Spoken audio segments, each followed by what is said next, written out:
Bismillahirrahmanirrahim. Assalamualaikum warahmatullahi wabarakatuh. Om Swastiastu, Namo Buddhaya, salam kebajikan.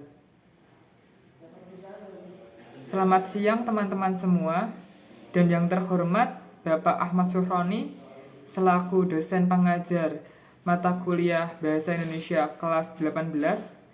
Perkenalkan, saya Muhammad Dawud Dimas Yunianto dengan NIM 2117 10 10 10 73 dari Fakultas Teknik Pertanian, Program Studi Teknologi Hasil Pertanian.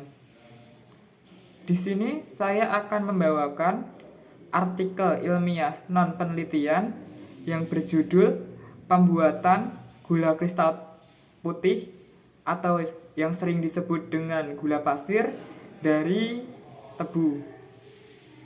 Yang pertama, sejarah industri gula.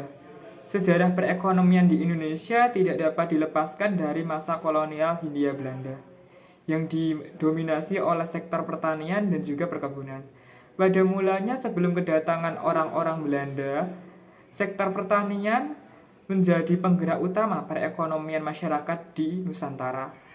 Namun setelah kedatangan bangsa Belanda, mulailah dikenal suatu sistem yang baru, yaitu sistem perkebunan. Pada masa pemerintahan Hindia Belanda di Nusantara, terdapat dua komoditas ekspor utama yang berasal dari perkebunan.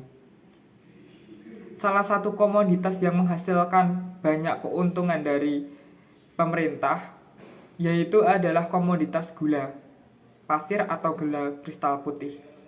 Komoditas yang berasal dari tanaman tebu ini ditanam di sawah-sawah basah di dataran rendah.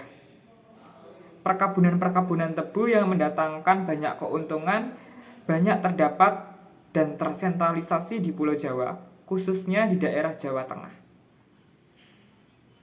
Selanjutnya, ada pengertian dan karakteristik gula kristal putih.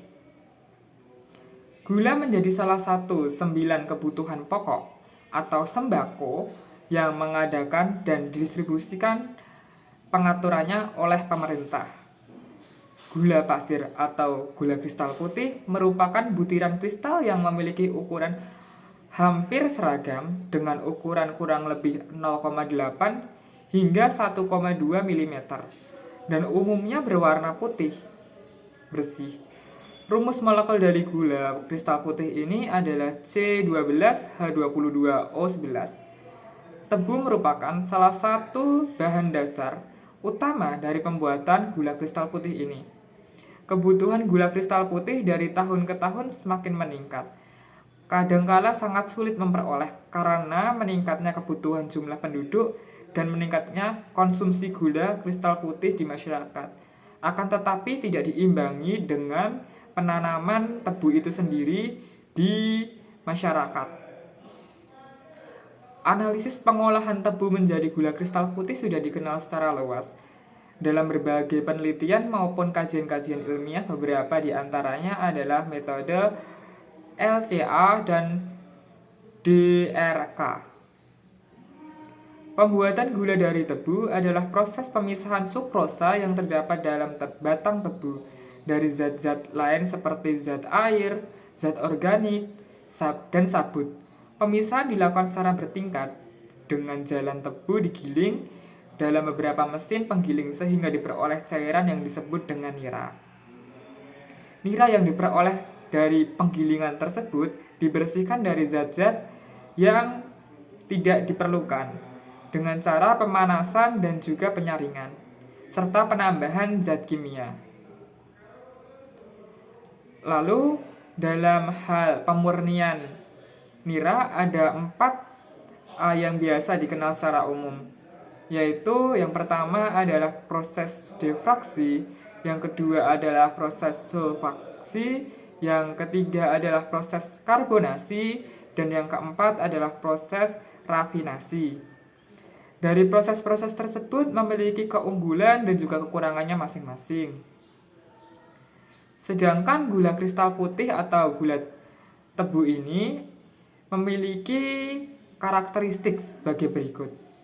Nama senyawanya itu yaitu sukrosa dengan rumus molekul C12H22O11, berat molekul 3,42 gram per mol, bentuk biasanya padat, warna putih, bau seperti karamel, densitas 1,587 gram per cm kubik, kelarutan 25 derajat Celcius yaitu adalah 2000 gram per liter air, titik leleh dalam 1 atm yaitu adalah 186 derajat Celcius.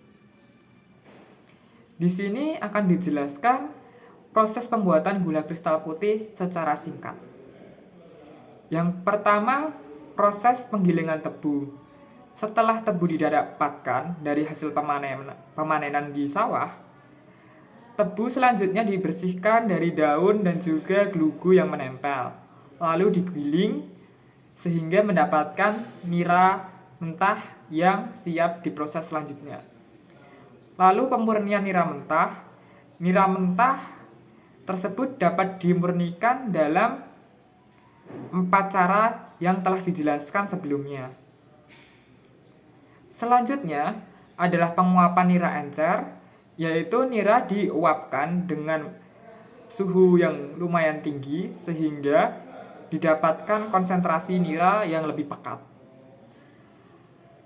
Lalu tahap selanjutnya yaitu kristalisasi nira kental, yaitu dengan cara membuat bentuk kristal dari nira yang sebelumnya sudah memiliki konsentrasi yang tinggi.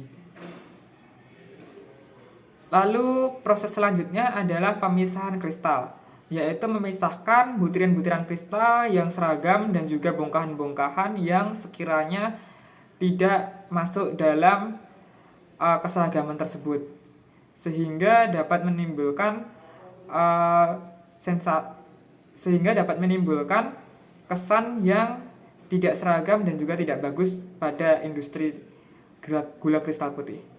Lalu yang terakhir adalah pengeringan gula kristal putih, yaitu pengeringan kadar air yang cukup tinggi, kira-kira hampir 20 derajat Celcius, dengan biasanya diangin-anginkan ataupun juga dengan pemanasan menggunakan microwave ataupun oven.